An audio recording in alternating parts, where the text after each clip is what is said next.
Hey there, beer tubers. Welcome back to another beer review here on the Beer Patrol. I'm Average Joe, and it's Wednesday, which means it's time for another installment of Western New York Wednesday. And the beer I'll be reviewing today comes from the Big Ditch Brewing Company, and they're out of Buffalo, New York, and this is their Hayburner. So this is an American IPA, comes in at 7.2% alcohol by volume and 84 IBUs. They are using 4 malts, 2-row, crystal, and carapils. The hops they're using are Warrior, CTZ, Cascade, Glacier, and Falconer's Flight. So, you know what? There's not a lot of special qualities about this beer other than the fact that it is like the quintessential shelfie IPA in the Western New York area at this time. This beer was released in the summer of 2014, somewhere around then. And over the last 4 years, it has honestly surpassed Ithaca Flower Power as the beer in the Western New York area to kind of have in your fridge for whenever, any occasion really.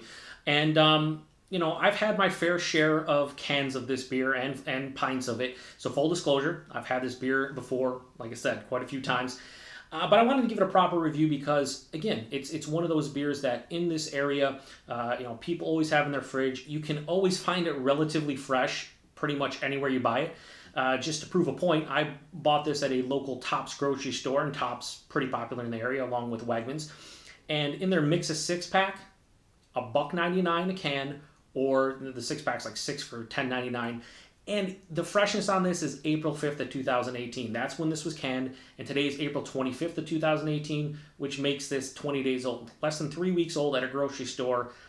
Pretty fantastic in all honesty. So, yeah.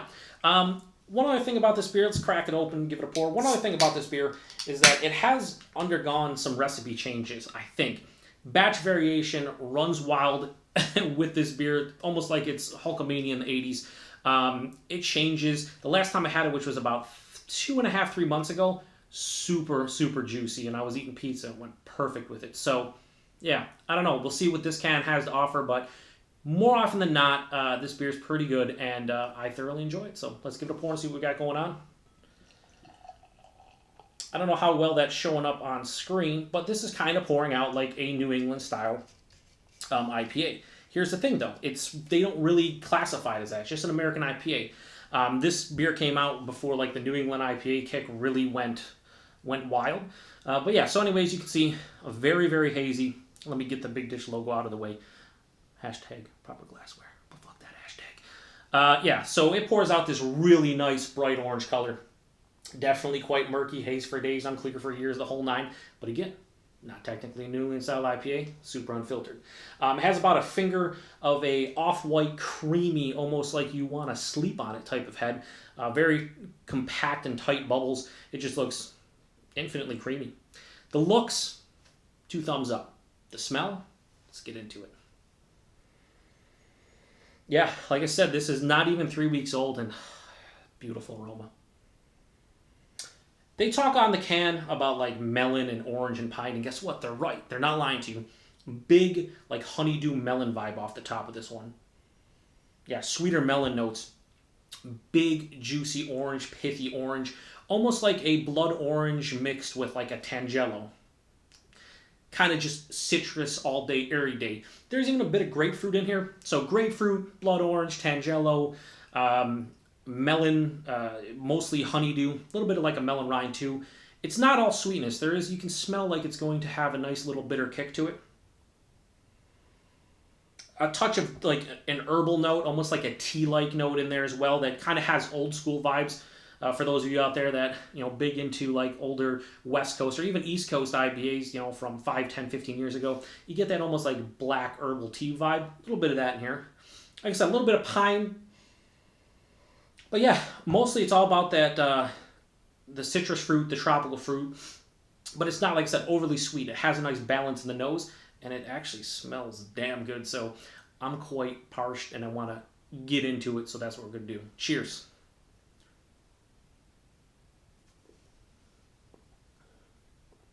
Yeah, I mean,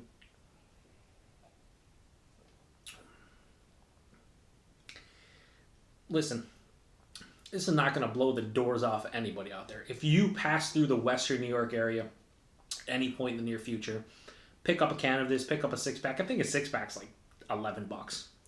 You know, for a 6-pack of 12-ounce cans, I mean, it's less than $2 a can. I mean, that's cheaper than macro prices in Canada. Yeah, right off the top, more orange than melon, but there's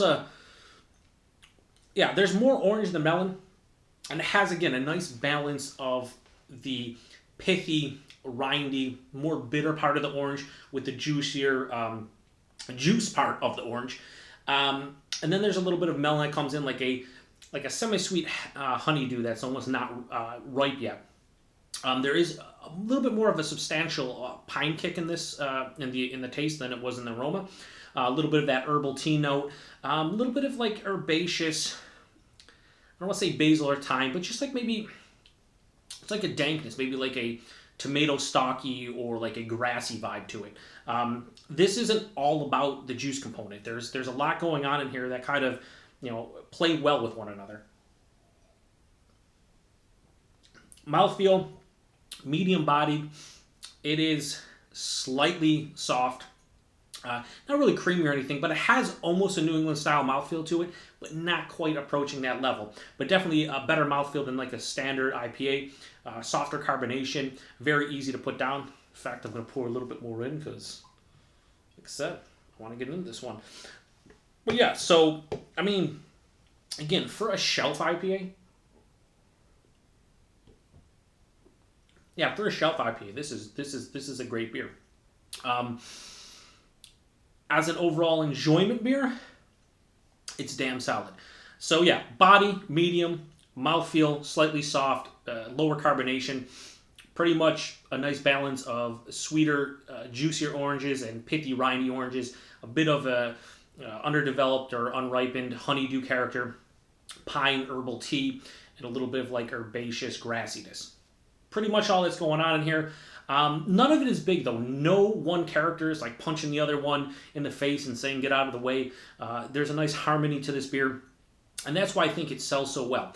To be 100% honest with you, this can isn't as juicy or pungent as the last can I had. And again, that I harken back to what I said about 5 or 6 minutes ago. This definitely has seemingly some batch variation to it. Again, I don't know if they're changing up the recipe depending on what hops they have. But it does change from batch to batch, at least for me. And what I'm drinking in the glass right now, I am going to rate this and not my overall opinion of it. What I'm drinking right now, this Hayburner from the Big Ditch Brewing Company, just under 3 weeks old, this gets a 4 out of 5. Some of the better, juicier versions of this would get like a 4.25 or a 4.5, and some of the, you know, less well-rounded ones would get like a 3.75. Regardless, as far as a shelf beer goes, for a sub $2 can, I mean, you can't really beat it here in the Western New York area. And it'd probably be hard-pressed to find a sub $2 beer that, you know, is very comparable to this almost anywhere. I'm not saying this is like amazing beer, but for $2 or less, it's well worth it. So that was Hayburner from the Big Ditch Brewing Company. I'm giving it a 4 out of 5. And yeah, that does it for another beer review here on the Beer Patrol. I guess that does it for another Western New York Wednesday as well. I appreciate you guys stopping by. If you want to like, comment, and subscribe, you know, I'm on board. I always say that. I'm on board, whatever. You guys know. I comment, or you comment, and I respond to all the comments. Have you guys had anything from Big Ditch Brewing Company? Have you had this beer? What is your favorite shelfie, I guess, IPA locally? I'd be curious to hear about it, and maybe down the road, maybe do some beer trades and try them out, the whole nine, whatever. We'll see. Anyway, running a bit long here, but appreciate you stopping by. To the next one. Cheers.